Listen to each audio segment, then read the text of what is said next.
Once again, it's a privilege to be welcome into your homes. Today, we are reading from Matthew chapter 1, verse 16, then 18 to 21, then 24a.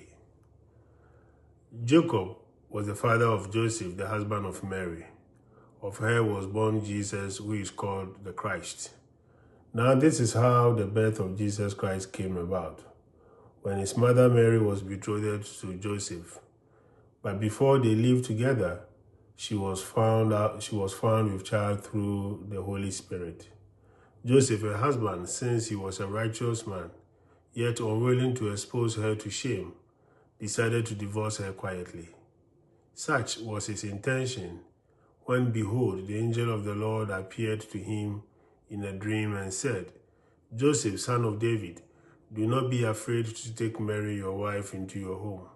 For it is through the Holy Spirit that this child has been conceived in her.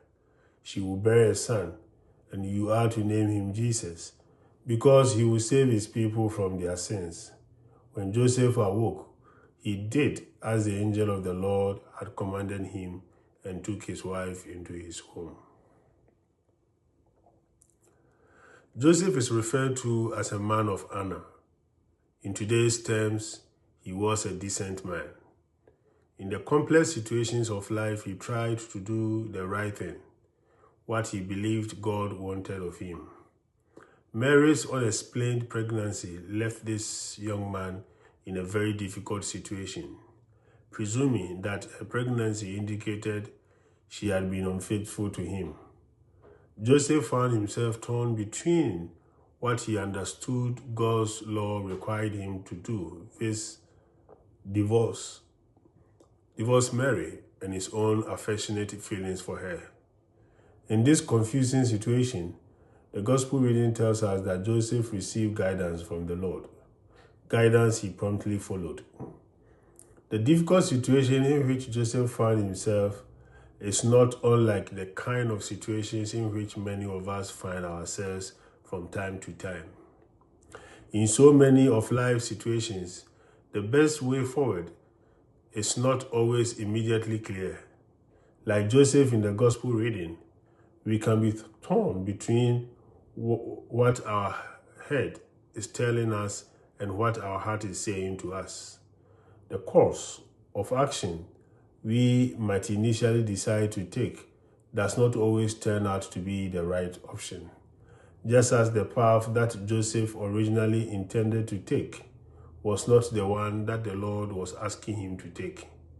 The temptation can be to rush into taking the path that first occurs to us. The better thing can often be to take time, to step back, and to ask the Lord to enlighten us and to guide us. Joseph received the Lord's guidance through an angel. The Lord's guidance will come to us through ordinary means, such as through those whom we confide. We can also experience the Lord's guidance through prayer. In prayer, we give the Lord the opportunity to enlighten our minds and hearts so that we can move forward in the light that he provides.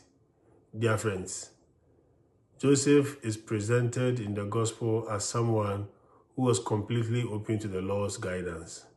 We might pray for something of his openness to the Lord's guidance and of his responsiveness to the Lord's purpose for our lives. Shalom. Peace.